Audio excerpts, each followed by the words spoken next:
Gyanvapi carbon dating मामले में वाराणसी की जिला अदालत आज यानी शुक्रवार को फैसला सुनाएगी। कोर्ट ने इससे पहले दोनों पक्षों को सुनने के बाद 11 अक्टूबर को फैसला सुरक्षित रख लिया था। अब कोर्ट ने तय करेगी कि कार्बन डेटिंग या वैज्ञानिक विधि से ज्ञानव्यापी परिसर की जांच करानी है या फिर नहीं। दरअसल हिंदू पक्ष जिसमें शिवलिंग कह रहा है, उसमें मुस्लिम पक्ष फव्वारा बता रहा है। हिंदू पक्ष की मांग है कि शिवलिंग की जांच के लिए कार्बन डेटिंग कराई जाए ताकि उसकी उम्र का पता चले और फिर दूध का दूध और पानी का पानी हो जाए। कार्बन डेटिंग की मांग 4 महिलाओं ने की और वाराणसी के जिला जज डॉक्टर अजय कृष्ण विश्वेश की अदालत इस मामले में सुनवाई कर रही है। मां श्रृंगार गौरी और ज्ञानव्यापी मामले में लगातार डेट पड़ रही है। जैसा कि पिछली तारीख को निर्णय की गई थी कि आज के तारीख पर जिला जज न्यायालय द्वारा फैसला सुनाया जाएगा। हमारे साथ वादी पक्ष के अधिवक्ता सुधीर त्रिपाठी जी हैं, उनसे जान लेते हैं आज की तारीख मुकर्रर की गई है, उसको लेकर आप लोग कितने आश्वस्त हैं? पूरा आश्वस्त हैं। आज फैसला आ जाएगा क्योंकि 2 तारीखों 3 तारीखों से बहस लगातार हुई है और फैसला आने में कोई अड़चन नहीं होना चाहिए। फैसला जांच के पक्ष में आएगा क्योंकि दौरान बहस जो भी पक्ष द्वारा तर्क रखे गए निराधार थे। उनके द्वारा कहा गया कि सीपीसी में साक्ष्य संकलन के लिए कोई कमीशन नहीं होना चाहिए, ये गलत है। दूसरी बात उन्होंने कहा कि माननीय सिविल जज सीनियर डिवीज़न वाराणसी और माननीय उच्च न्यायालय के आदेश से सील है, तो कैसे जांच संभव हो सकता है? ये बच्चों जैसा प्रश्न था।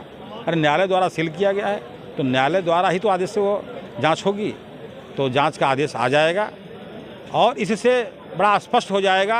अब मुकदमे के निस्तारण में भी माननीय अदालत को सहूलियत होगी। इससे फैसला पक्ष में आना चाहिए और जांच का आदेश होना चाहिए। किस चीज़ के फैसले की आप लोग मांग कर रहे हैं? कौन सी ऐसी जाँच है जो आप जाँच की मांग कर रहे हैं? बहुत साधारण सी जाँच है जिसको उन्होंने आज भी अगर शिवलिंग मान लेते तो जाँच की आवश्यकता नहीं थी। वो प्राकट शिवलिंग जो 16/5/2022 को दौरान कमीशन जल में उनके द्वारा छिपाया गया था, जल हटाने पर प्रकट हुए, उनको फिर वहाँ से फव्वारा का रूप उन्होंने कहना शुरू कर दिया, जबकि फव्वारा का कोई सिस्टम उसमें नहीं है। तो हमारी मात्र सिविल से प्रार्थना पत्र है कि वैज्ञानिक विधि द्वारा अथवा कार्बन डेटिंग द्वारा, जैसे कभी कभी शिव जी के अर्घे में कोई धातु लगा रहता है, तांबा पीतल इत्यादि इत्यादि, तो उसकी भी जाँच कर दिया कितना प्राचीन है अथवा वैज्ञानिक विधि से कितना प्राचीन है, इसका अवस्था व्यवस्था क्या है, इसकी आयु क्या है, तो यह जांच होना चाहिए। और जो उनका और सारे तर्क थे निराधार थे, इसलिए जांच के आने के बाद, रिपोर्ट आने के बाद मुकदमे में मजबूती आ जाएगी। बिल्कुल, ये तो अधिवक्ता जी थे, लेकिन और भी कुछ लोग हैं, उनसे जान लेते हैं। आप कबीर मठ के महंत भी हैं, जान लेते हैं आज फैसले की घड़ी है, आज फैसला आना है न्यायालय द्वारा, आज नियत तारीख की गई है, तो उसको लेकर के आप कितने आश्वस्त हैं, कितनी खुशी है? बहुत खुशी हैं और हम ये मानते हैं भगवान भोले की कृपा भी है कि सत्य का विजय होगा।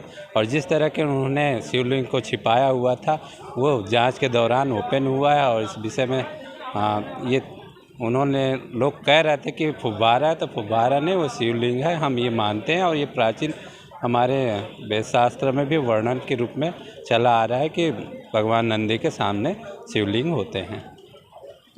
2 बजे लगभग सुनवाई होगी। सुनवाई के दौरान किस तरीके का डिसीजन आएगा वो तो माननीय न्यायालय के ऊपर विचार विवेक पे है कि वो किस तरीके की फैसला सुनाएंगे। लेकिन जिस तरीके से काशी वासियों में काफ़ी उत्साह है, उसको लेकर के चाहे साधु संत महात्मा हो या काशीवासी हो, लोगों की यही उम्मीदें हैं कि सत्य की जीत होगी। अब देखना यह होगा कि किस तरीके से माननीय न्यायालय 2 बजे के बाद अपना फैसला सुनाता है।